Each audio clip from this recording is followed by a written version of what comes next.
Bismillahirrahmanirrahim. Assalamualaikum warahmatullahi wabarakatuh.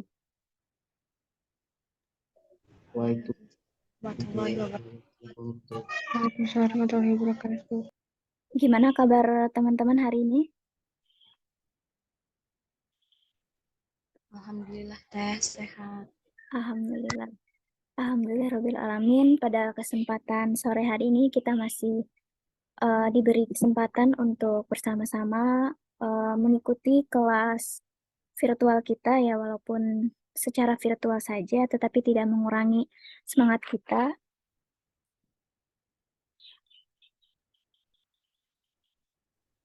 Pada pertemuan ke-9 ini kita akan membahas mengenai scientific writing ya teman-teman. Lanjutkan materi pertemuan sebelumnya mengenai scientific writing. Sebelumnya izin off cam ya teman-teman.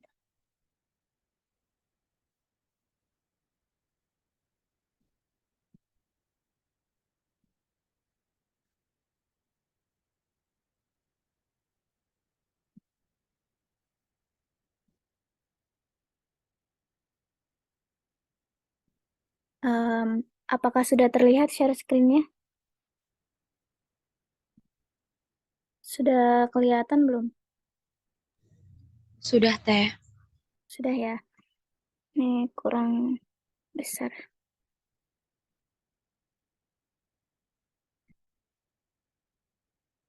Minggu lalu kan teman-teman diberikan tugas untuk membuat suatu permasalahan, untuk mencari suatu permasalahan, kemudian solusinya dalam bidang matematika dan pendidikan matematika.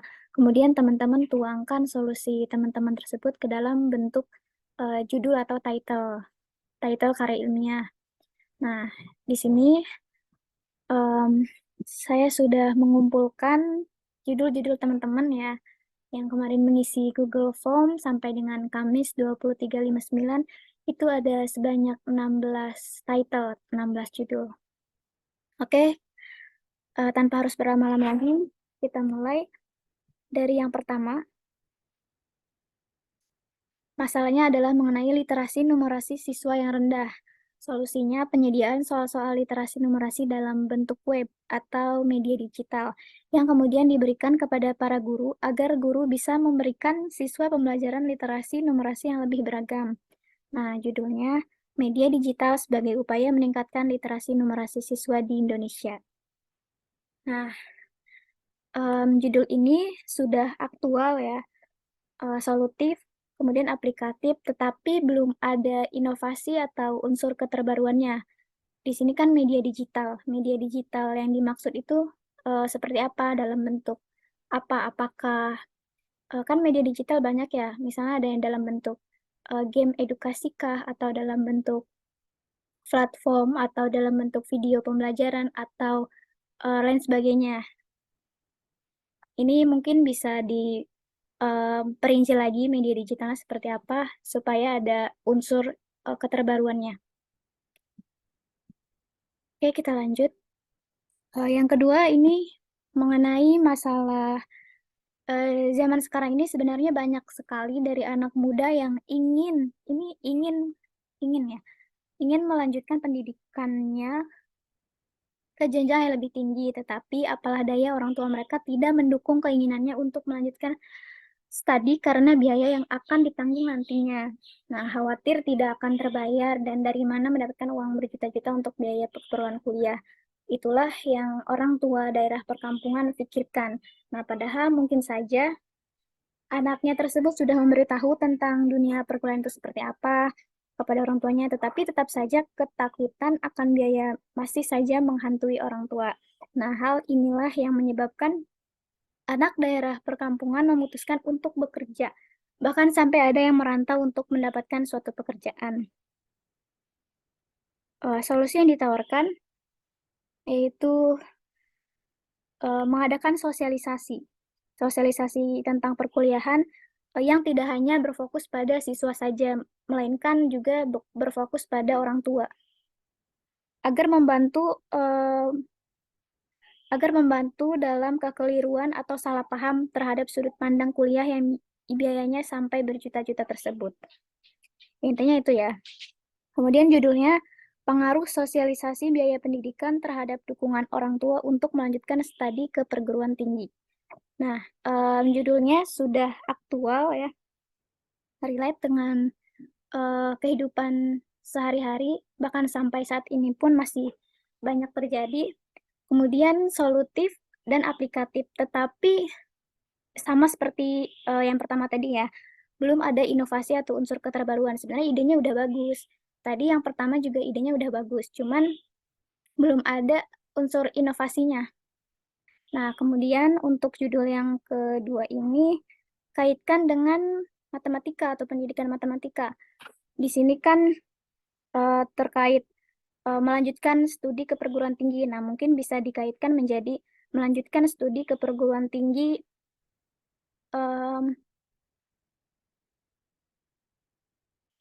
dengan jurusan pendidikan matematika. Seperti itu mungkin ya. Supaya karena apa? Supaya judul teman-teman ini nantinya akan terpakai gitu tuh. Karena nanti ketika teman-teman masuk semester 3, semester 5, semester 6, itu teman-teman akan ketemu yang namanya mata kuliah metodologi penelitian, kemudian mata kuliah karya tulis ilmiah, dan itu teman-teman membuat karya tulis ilmiahnya sampai publish jurnal, dan harus dalam bidang matematika atau pendidikan matematika. Nah, makanya kenapa ide teman-teman ini kalau bisa gitu ya, tentang matematika atau pendidikan matematika. Ya, supaya berkelanjutan. Oke, lanjut ya. Yang ketiga, permasalahannya ini dalam bidang teknologi informasi dan komunikasi, TIK, yang sangat pesat, memberikan dampak yang besar dalam berbagai bidang termasuk pendidikan. Nah, ini solusinya yaitu dengan menerapkan Canva sebagai aplikasi pendukung pembuatan media pembelajaran yang layak digunakan yuk. Nah, jadi untuk pembelajaran TIK. Kemudian judulnya pengembangan media pembelajaran interaktif berbasis Canva pada materi barisan dan deret, aritmatika, dan geometri untuk siswa sekolah menengah atas. Nah, ini sudah good ID kriteria ini. Karena pertama sudah aktual, kemudian idenya solutif, aplikatif, dan juga inovatif. Di sini ada inovasinya yaitu media pembelajaran interaktif berbasis Canva.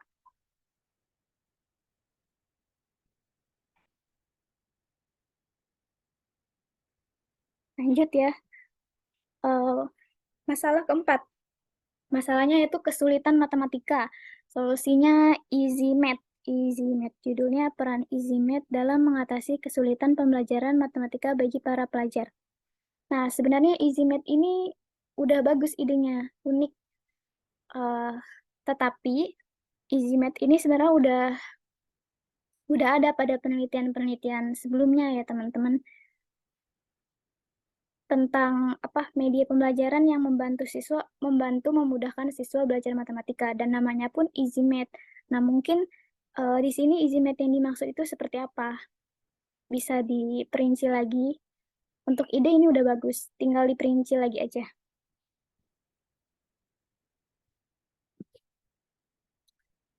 Selanjutnya, masalah pemahaman siswa terhadap materi bangun ruang kubus. Bangun ruang kubus. Solusinya merancang pembelajaran tentang bangun ruang kubus yang meliputi jumlah titik sudut, rusuk, dan sisi, serta cara membuat kubus dari media karton dengan mengikuti pola jaring-jaring kubus dan standar pengukurannya. Nah, judulnya media pembelajaran bangun ruang kubus dengan media karton dalam upaya peningkatan pemahaman siswa terhadap bangun ruang kubus. Ini idenya sudah bagus, tetapi kurang aktual. Karena kenapa kurang aktualnya? Di sini kan medianya berbasis karton ya, karton. Nah, sebenarnya kurang aktual dengan zaman sekarang yang berbasis teknologi. Media konvensional sebenarnya kurang aktual gitu tuh. Tetapi walau begitu ini tetap bisa diteruskan. Hanya saja kurang aktual gitu tuh. Bahasanya kurang kurang relate dengan zaman saat ini.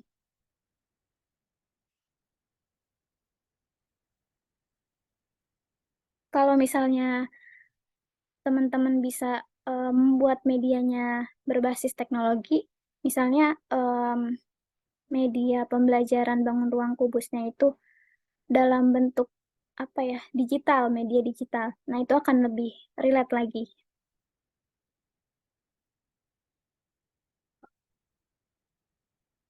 Oke, lanjut ya.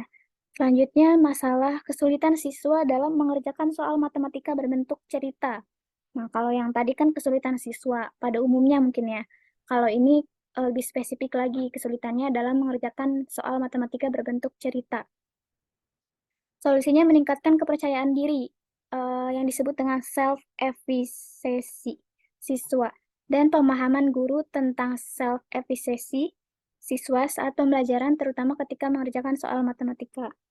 Judulnya, peningkatan self-efficacy siswa dalam mengerjakan soal matematika berbentuk cerita. Nah, ini idenya sudah bagus ya. Namun sebetulnya sudah banyak penelitian terdahulu yang meneliti tentang ini, yang meneliti tentang self-efficacy ini. Kemudian kaitannya juga dengan mengerjakan soal matematika berbentuk cerita.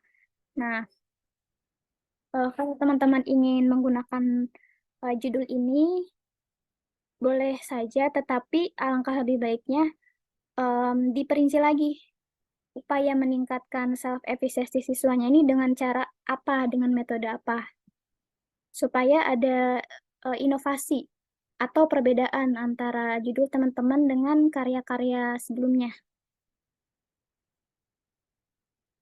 Teman-teman silahkan apa ya, boleh baca, boleh cek jurnal-jurnal ya di website Google Scholar tentang judul ini nih. Ini udah banyak penelitian yang meneliti tentang ini.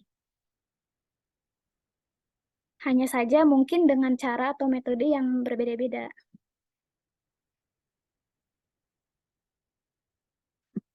Selanjutnya masalah cara belajar mahasiswa.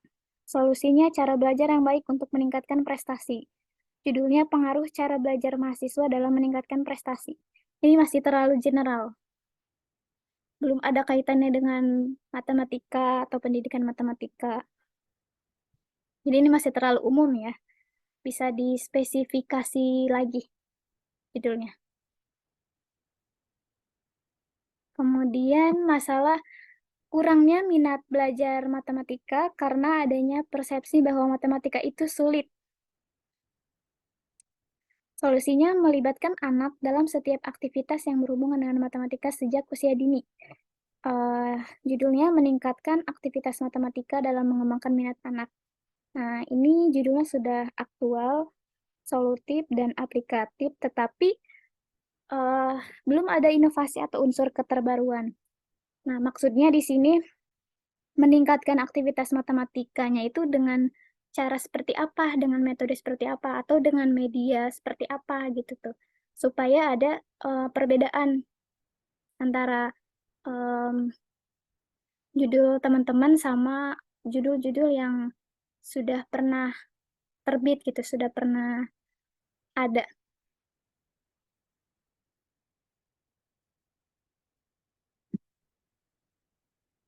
Lanjut, masalah tentang bagaimana cara kita menyelesaikan soal matematika dalam bentuk cerita. Oh, ini sama.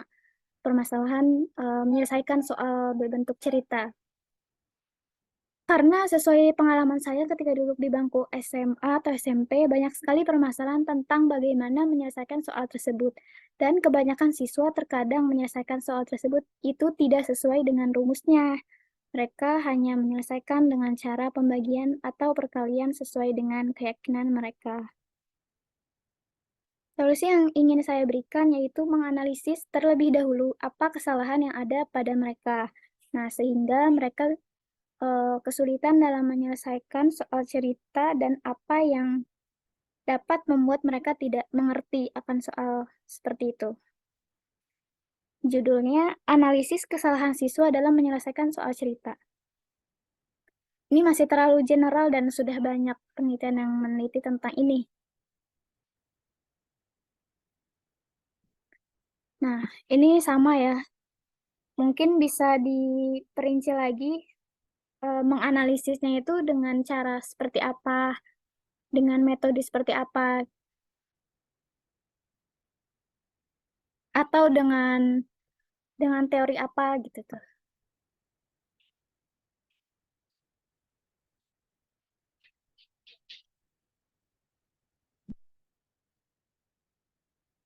Next, masalah pembelajaran siswa di bidang matematika. Solusinya yaitu bisa diubah dari metode pembelajarannya supaya pembelajarannya tidak monoton. Judulnya Strategi Guru dalam Pembelajaran Matematika. Ini masih terlalu general, belum spesifik ya.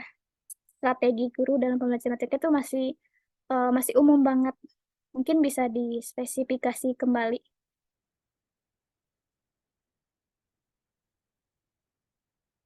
Kemudian masalah rendahnya nilai rata-rata matematika dibandingkan dengan pelajaran lain.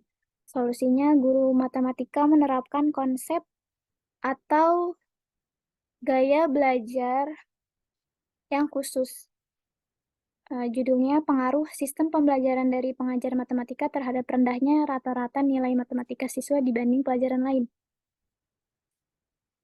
Nah, ini idenya udah bagus. Cuman yang ingin ditanyakan di sini sistem pembelajaran seperti apa yang dimaksud. Ini kan pengaruh sistem pembelajaran dari pengajar matematika terhadap rendahnya rata-rata nilai matematika. Nah, maksudnya ini sistem pembelajaran seperti apa yang dimaksud? Ataukah semua sistem pembelajaran yang diterapkan guru kah? Kan guru ada banyak ya, ada banyak sistem pembelajaran yang diterapkan oleh pengajar kan untuk mengajarkan matematika. Nah, apakah semua sistem pembelajaran itu kah dianalisis gitu misalnya pengaruhnya? Atau misalnya eh, teman-teman mau pilih nih misalnya satu atau dua sistem pembelajaran aja gitu, nggak semuanya. Karena kan kalau semuanya terlalu banyak ya, nanti proses apa ya proses analisisnya itu akan lebih lama.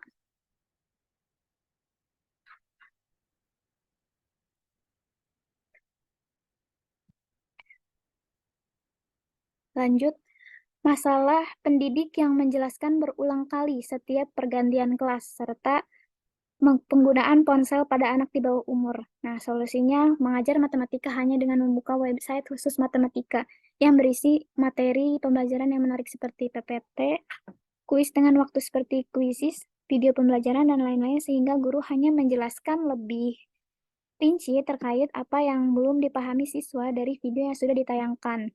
Atau guru memberikan contoh lebih lanjut dengan memberikan contoh soal. Nah, judulnya di sini membuat matematika lebih menyenangkan menggunakan website bertujuan. Oh, judulnya membuat matematika lebih menyenangkan menggunakan website bertujuan untuk meningkatkan pemahaman teknologi para pendidik dan membuat penggunaan ponsel menjadi lebih bermanfaat. Ini panjang panjang ya judulnya. Coba berapa kata?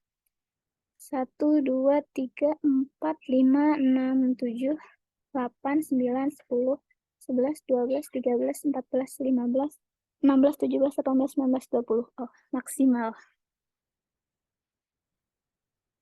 Nah, ini idenya udah bagus, namun perlu dispesifikasi kembali website seperti apa yang ingin digunakan. Kalau di sini udah sebenarnya ini udah dijelasin ya, em, seperti PPT, kuis dengan waktu seperti kuisis, video pembelajaran, dan lain-lain.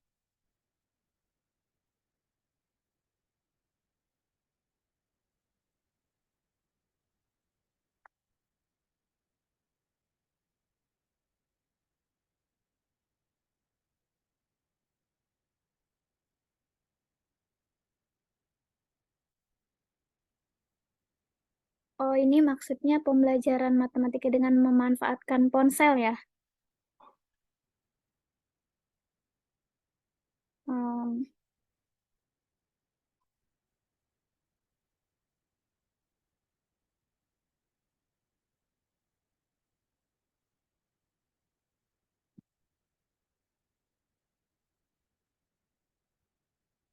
Ini bisa dipilih. Ini bisa dipilih aja, mungkin nggak semuanya ya. Mungkin ada banyak nih, ada PPT, kuisis, video pembelajaran, dan lain-lain.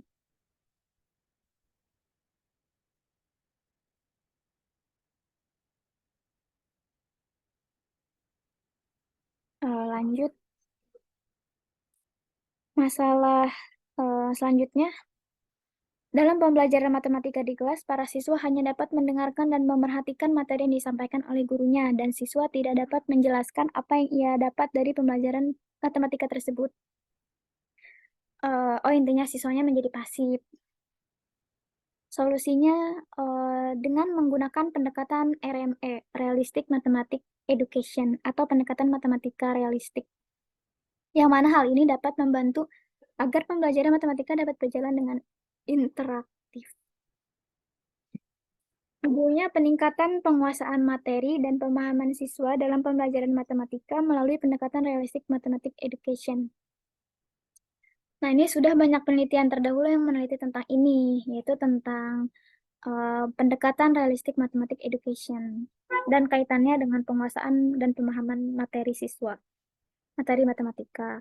Nah, mungkin judul ini bisa dimodifikasi kembali dengan penggunaan metode atau media yang inovatif. Misalnya, cara meningkatkan penguasaan materinya itu kan menggunakan pendekatan RME. Nah, melalui metode apa? Melalui metode pembelajaran apa?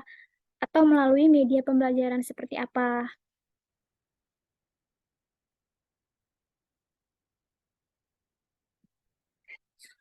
Selanjutnya, kurangnya minat dan apresiasi. Kurangnya minat dan prestasi bidang matematika. Solusinya meningkatkan kualitas model, media, dan metode belajarnya. Judulnya, upaya meningkatkan kualitas belajar demi minat dan prestasi dalam bidang matematika. Nah, ini juga sama, diperinci lagi upaya yang dilakukan seperti apa.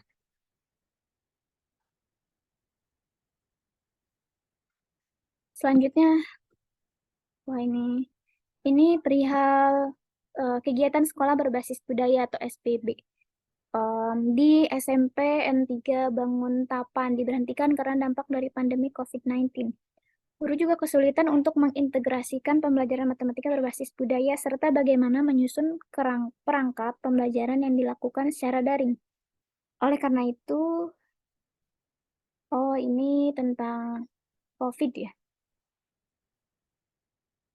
Nah, solusinya itu diadakannya program sebagai mitra dan sekaligus tuan rumah. Judulnya, Sekolah SMPN 3 Banguntapan menjadi mitra sekaligus tuan rumah untuk melaksanakan program secara luring dan daring guna mengatasi kesulitan integrasi matematika berbasis budaya. Nah, ini pertanyaannya, apakah sekarang-sekarang ini masih pandemi COVID ya? Masih pandemi COVID-19?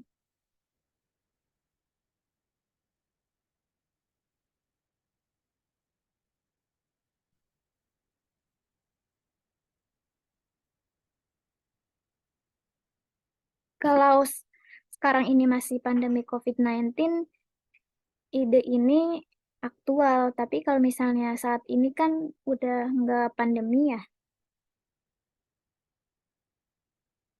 sudah masuk pasca pandemi kan. Nah, kalau udah masuk pasca, nah ide ini sudah tidak aktual lagi. Ini ide permasalahannya didapat dari mana ya? Dari berita kah? Nanti boleh yang kemarin mengusulkan ide ini boleh chat di room chat untuk untuk aku aja. Oke, lanjut. Masalah berikutnya mengenai PISA. PISA ya, Program Internasional Student Assessment. Ini tentang PISA dan kaitannya dengan matematika. Wah, ini panjang sekali. Kemudian solusinya itu mengenai solusinya, guru sebagai fasilitator harus mampu memberikan metode pembelajaran yang dapat diterima oleh peserta didiknya, di mana guru dapat memberikan pembelajaran yang aktif, kreatif, dan menyenangkan, sehingga peserta didik mampu memahami konsep matematika dengan mudah. Karena matematika cenderung pelajaran yang berat, sehingga seorang guru harus siap bagaimana menerapkan metode pembelajaran yang tidak membosankan. Oke, judulnya di sini upaya meningkatkan kemampuan operasi hitung matematika dengan metode pakem pada tingkat sekolah dasar. Nah, ini juga sudah good ID kriteria. Nah, jadi begini teman-teman, kalau teman-teman bikin judul, misalnya upaya meningkatkan eh, A atau upaya meningkatkan B, nah itu harus dilengkapi dengan upayanya tuh dengan cara apa atau dengan metode seperti apa. Nah, ikan di sini dengan metode pakem ya, dengan metode pakem pada tingkat sekolah dasar. Oke, masih ada yang oh udah habis. Sampai sini teman-teman ada yang mau ditanyakan? Ini aku merangkap ya sebagai pemateri dan sebagai moderator. Kalau ada yang mau ditanyakan, boleh langsung raise hand atau bertanya di kolom chat.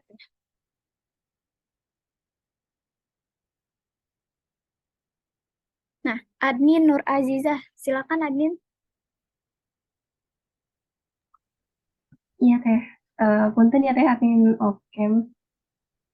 Iya, nggak apa-apa. Admin mau nanya teh sebelumnya. Sebelumnya nih admin nggak ikut isi Google Form gitu. Cuman admin ada punya masalah sama solusi gitu. Cuman ini masih ragu bisa dipakai atau enggak. Oh, Boleh, boleh nanti misal saya ngomong nih nanti teteh tanggepin judul ataupun masalah sama solusi yang saya sebutin. oh iya, boleh, boleh. Oke. Jadi gini teh. Admin itu kemarin sempat mikir masalahnya ini kita mahasiswa yang kuliah di jurusan pendidikan matematika khususnya ataupun matematika umumnya gitu ya. Sepengalaman admin, sepenglihatan admin gitu. Mahasiswa yang berkuliah di jurusan ini itu nggak semuanya itu paham ataupun tahu gitu mengenai story dari ataupun sejarah gitu lah dari matematikanya. Nah, itu kemarin juga sempat dilihat pas kita lagi kalau nggak salah waktu itu PKKMB jurusan di Pendopo di Serang. Itu kan Paria sempat nanya tuh coba untuk yang tokoh-tokoh matematikawan gitu ya. Dan yang itu kan yang maju kan satu orang doang gitu. Dan iya teh, ya, lanjut ya teh ya. Mau nanya aja gitu kalau misalkan di perlombaan KTI gitu-gitu itu di perlombaan itu biasanya ditentuin nggak sih teh metodenya tuh harus apa gitu ya tadi misalkan harus penelitian kah harus studi literatur kah atau gimana teh. Ya, izin menjawab. Untuk lomba sendiri itu sebenarnya tergantung pihak penyelenggara. Terkadang ada beberapa pihak penyelenggara yang emang mengharuskan, misalnya metodenya harus penelitian nih, gitu tuh, nggak boleh studi literatur. Tetapi ada juga pihak penyelenggara yang membolehkan studi literatur. Itu tergantung.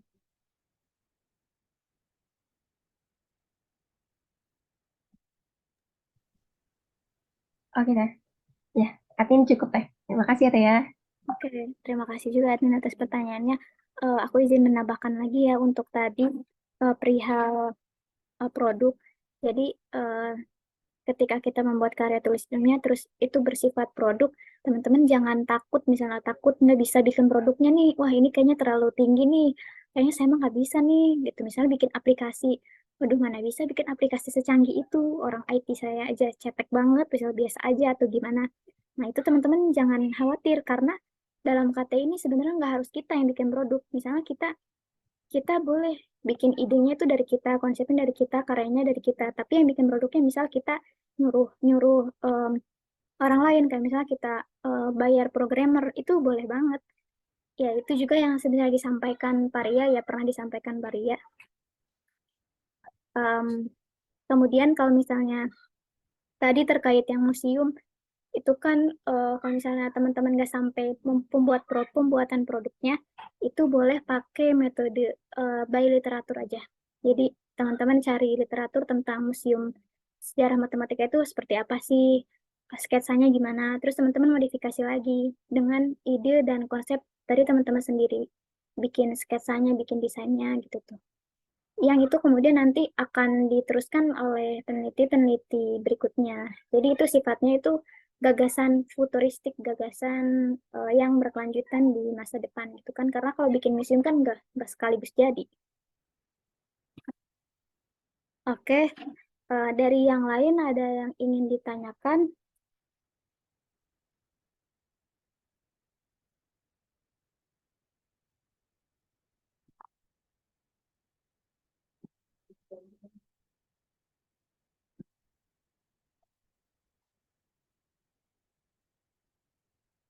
Cukup. Oke, Rizky. Oh, Risna mengangkat tangan. Ya, silakan Risna dia ya. Iya, makasih banyak Teh. Maaf Teh, izin off cam. Yang mau Risna tanyain, no, ini Teh. Sebenarnya perasaan gitu ya. Tugas kemarin no bukannya tentang matematika ya. Tapi tadi Risna ngelihat ada yang teknologi juga. Mungkin apa Risnanya yang salah tangkep kali dari tugasnya. Terus yang mau Risna tanyain itu ini Teh. Maksud dari ATM itu apa gitu tuh? Seperti apa gitu. Jadi amati, tiru, modifikasi. Apakah emang dari judul atau dari apanya gitu Teh. Terus sama, oh ya, tugas. Ini sebenarnya tugas kita ini bakalan kita itu berlanjut nggak Teh? Kayak ngebuat, misalkan kita judulnya ini nih. Nah itu tuh nanti bakalan kita kembangin menjadi suatu KTI gitu Teh. Masuk nggak Teh pertanyaannya? Masuk, Udah masuk. belibet. Iya, masuk Ya kok. udah cepet. Oke, terkait tadi tugas ya, terkait tugas. Iya, betul. Tugasnya itu dalam bidang pendidikan matematika ataupun matematika. Nah, tadi kan ada yang teknologi ya, yang berbasis TIK itu bukan teknologi informasi dan komunikasi. Iya iya Teh. Nah, itu kan teknologi, tetapi ada kaitannya kok dengan pendidikan matematika, karena dia dari judulnya aja tuh, sebentar ya. Coba kita share screen lagi ya.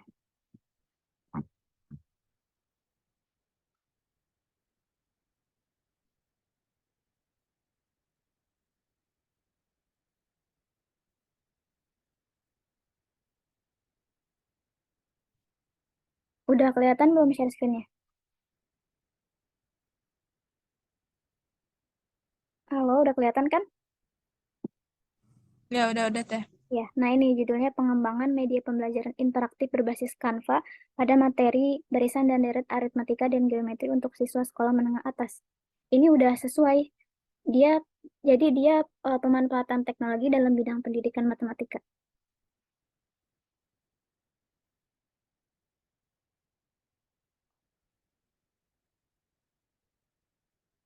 Nah, itu untuk pertanyaan pertama ya. Kemudian untuk pertanyaan kedua terkait ATM ya. ATM amati, tiru, modifikasi. Nah, itu apakah di judulnya kah atau gimana? Nah, sebenarnya ATM itu bukan terkait judul ya, karena kalau judul itu yang tadi good ID kriteria, di mana judulnya itu harus aktual atau kekinian, relate dengan zaman saat ini. Misalnya zaman saat ini apakah sedang zaman teknologi kah, ataukah sedang terjadi pandemi COVID-19 kah, atau misalnya lagi era new normal nih, atau misalnya zaman pasca pandemi atau lain sebagainya. Nah, terus ide itu harus solutif, yakni menjawab permasalahan. Kemudian aplikatif dapat diaplikasikan, walaupun aplikatif di sini mungkin nggak langsung gitu sifatnya, kayak misalnya tadi museum. Museum itu sebenarnya kan bersifat aplikatif ya, maksudnya dapat dibangun gitu. Hanya saja proses untuk mengaplikasikannya itu membutuhkan waktu yang sangat lama. Jadi em, penelitian itu bisa berlanjut dari satu peneliti ke peneliti berikutnya. Kemudian ide itu harus yang namanya inovatif, yaitu ada unsur keterbaruannya. Karena kan em, kalau misalnya sama banget nih sama judul-judul yang sudah ada kan itu namanya plagiat. Oke, terus terkait pertanyaan ketiga, tugas ini apakah berkelanjutan atau enggak berkelanjutan. Jadi setelah teman-teman membuat judul-judul Nanti teman-teman akan menentukan metode penelitian apa yang mau teman-teman pakai. Nanti itu kita nanti bahas di pertemuan berikutnya di hari Senin. Kita bahas metodenya, kemudian nanti ada task 2 yang harus teman-teman kerjain dan dikumpulkan Kamis 2359 terkait metode. Nah, nanti Jumatnya kita bahas metodenya. Kemudian setelah metode nanti teman-teman akan membuat yang namanya kerangka karya. Jadi sebelum teman-teman bikin karya fullnya nih, naskah fullnya itu teman-teman bikin kerangkanya dulu. Biar gampang. Kira-kira terjawab nggak, Risna? Ya udah teh, makasih banyak. Oke, sama-sama. Dari teman-teman yang lain ada yang ingin ditanyakan?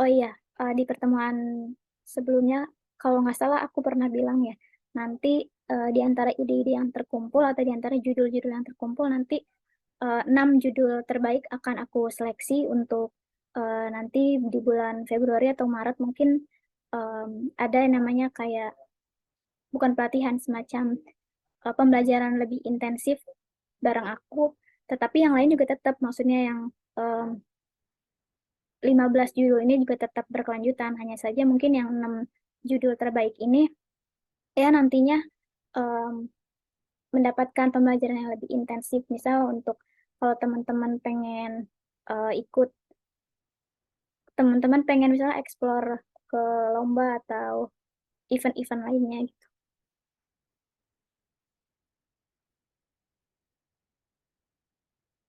Soalnya kalau aku pegang semuanya nih 16-16-nya kan repot juga ya, terbatas waktu.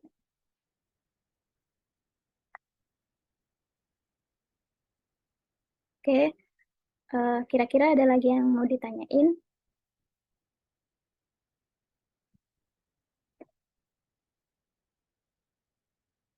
Oke, cukup. Dari yang lain? Dari yang lain ada yang mau ditanyain lagi? Atau udah cukup?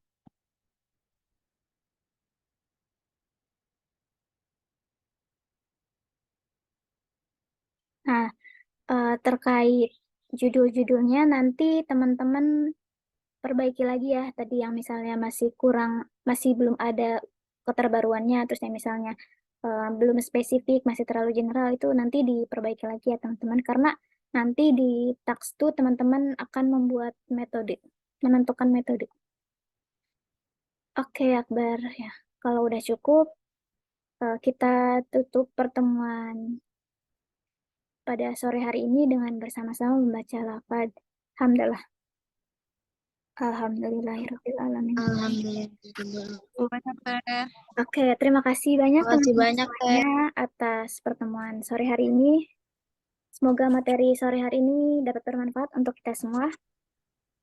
Kurang dan lebihnya mohon maaf. Wassalamualaikum warahmatullahi wabarakatuh. Waalaikumsalam warahmatullahi wabarakatuh. Makasih Kak. Makasih Teh. Teh Ya, maaf ini sama-sama. belum ada absen Teh. Iya, nanti aku kirim di grup Ya Teh di sini. siap. Makasih. Di sini aja ya.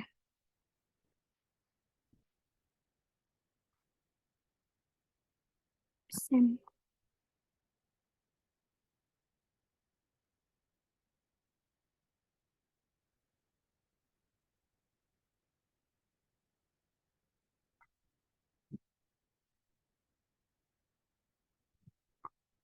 Itu ya link presensinya.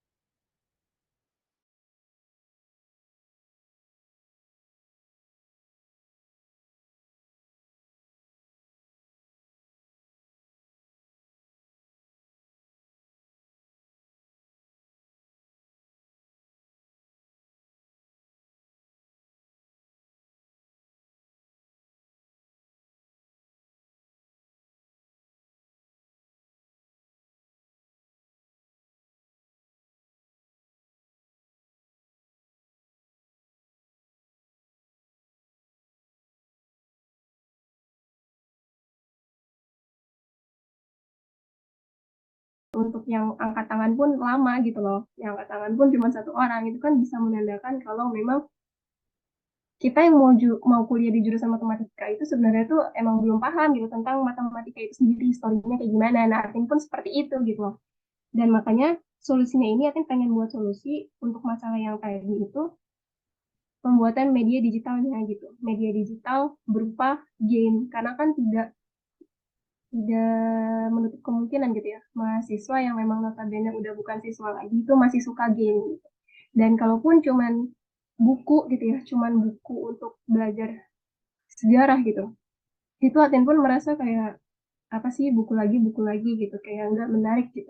Nah, solusinya Atin pengen bikin media digital berupa game. Nah, game ini Atin pun kepikirannya untuk judulnya ini, gamenya ini berupa ini teh, aplikasi di Play Store kan suka ada nih game game storyline gitu, kayak nanti kalau pilih story ini nanti bakal kemana alurnya gitu. Nah, yang kayak gitu-gitu tuh.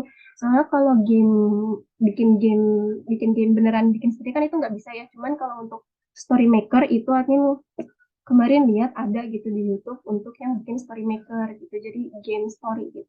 Tapi untuk ide ini, Atin juga